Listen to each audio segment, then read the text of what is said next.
Hello everyone and welcome back to my B&B Everyday YouTube channel. I hope you guys are having a wonderful day. Before we start, please hit the subscribe button and give this video a thumbs up.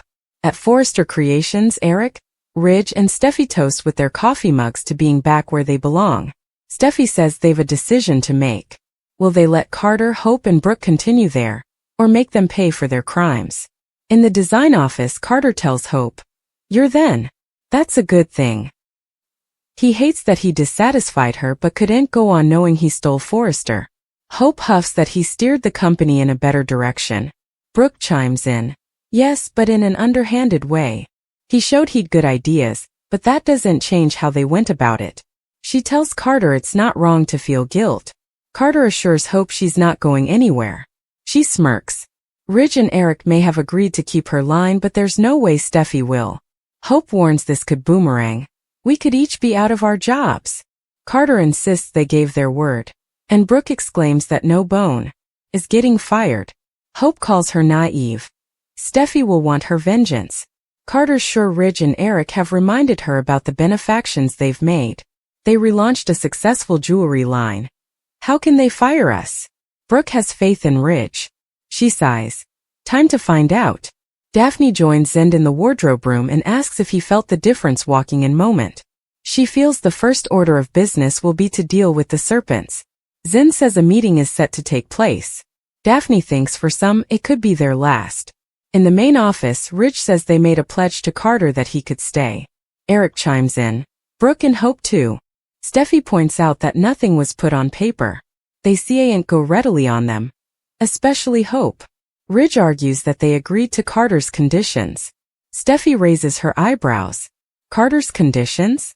The man that picked them in the reverse and stole the company from them. Brooke, Carter and Hope enter. Brooke tells Ridge it's good to see him back in the office. Carter sees that this was right now. Steffy wishes he'd seen it before he stole the company. They committed disloyalty and now the three of them will decide what happens coming. In the wardrobe department, Daphne suppositions Carter's regretting tricking the Forresters in the first place. Zend thinks she's right and he's feeling a bit of relief right now. Daphne's sure he'll keep his job. Zend says trust will have to be rebuilt, but he'll be allowed to stay. The question is, what happens to Hope and Brooke? Zend thinks Brooke will be safe. She only took the CEO position to get Carter to hand the company back. Daphne questions if it's true. Zend says she's important to the company. Daphne admits she owns a couple of pieces from Brooke's bedroom. Zend says she's an icon and her unborn they're secure. Daphne muses, Hope still, I'm not so sure. In the main office, Steffy tells Carter, Hope and Brooke that she's rankled and burdened by what they put them through. The Dane's so low as to steal Forrester from the family that created it and risked her forefathers' heritage. She'll no way forget it. Eric says none of them will, but they've to move forward. Steffy tells Carter she understands that her father and forefather have forgiven him. They've experience with falling for a Logan woman over the times. She nearly feels for him when the ineluctable heartache comes, so she's choosing to give him another chance. But she's still hurt and upset by his treason. She understands that Hope manipulated him and took advantage of him. Carter says she's wrong. Steffy reminds him he's lucky to have his positions back. It's a generous offer after what he pulled. So I would choose your words precisely. She informs Brooke that she'll be losing her CEO title, but she recognizes that she's made significant benefactions at Forrester. She can stay on. Hope pipes up to say that Carter was assured that her line would be kept on at the company. Are you keeping your word? Hope asks again if hope for the future will survive. Brooke reminds Eric and Ridge that they're men of their word. Steffy says they presumably meant it at the time. Brooke points out it was history. Steffy reminds them to say, she says she and her father and forefather spoke last night. They induced her Brooke should stay on and she talked them into a many effects too. Hope for the future was erected on a premise of virtuousness and honesty. Hope was doing the complete contrary. She's been a total disgrace to the company and the communication of her line isn't pure presently or applicable. We're deferring your line. Brooke exclaims. No. Carter frowns. We had a deal. Steffy says Hope was necessary in remonstrating out the authors of the company. There's no way in hell they can back a line with her name on it. Forrester begins and ends with her father and forefathers' designs. While they were gone, the focus was on other effects, so they're behind schedule.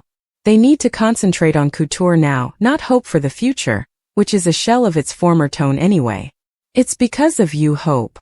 In the wardrobe room, Zend asks Daphne if part of her wants Hope's line to be cut. For Hope to be cut. Daphne's expression tells him he's right. He'll try not to be disrespected given he's the line's head developer. Daphne has no ill will toward him. Zend knows she's come close to Carter. Daphne says he's set up his moral center again. You have to question if Hope's on the same life trip as him. He deserves much better than Hope Logan. In the main office, Hope exclaims, "You're canceling my line." Steffy says she left them no choice. Hope says Carter trusted them. Steffy points out they wouldn't have the company back if Carter didn't have norms and morals. He knew what they were doing was wrong, but Hope thinks that what they were doing was fine.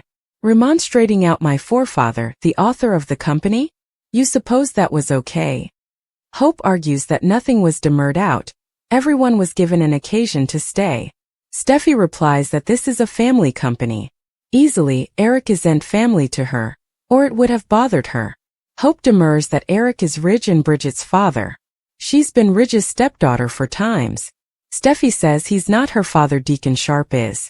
She has two parents with questionable morals. It's no wonder she's only been pious to one person herself. Eric and Ridge are responsible for everything that's Forrester Creations, but all Hope could suppose about was herself. Hope argues that they achieved numerous effects in their absence. Steffy says this is about business, but occasionally there's further to it than gains. This is about family, honor, and respect. Hope smothers that there were still benefactions made. Steffy says, yes. Carter and Brooke, they made benefactions. You? You're like a vacant vessel who likes to hear herself talk. She's not a developer or a businesswoman, she's an empty statuette. Brooke asks Steffy to stop. Carter demurs. You can't ignore the benefactions Hope's made. Steffy says, a line about fake morals? You go, I can. She warns Carter and Brooke to watch what they say if they want a future there. Brooke wants them all to have a future there, including her son. Including you. She's so happy to see Eric and Ridge back running the company, but for Steffy to single out Hope like that, Hope says that's what bullies do. She's just like her namesake. Eric frowns. Don't do that. Hope says Stephanie attacked her mama for times.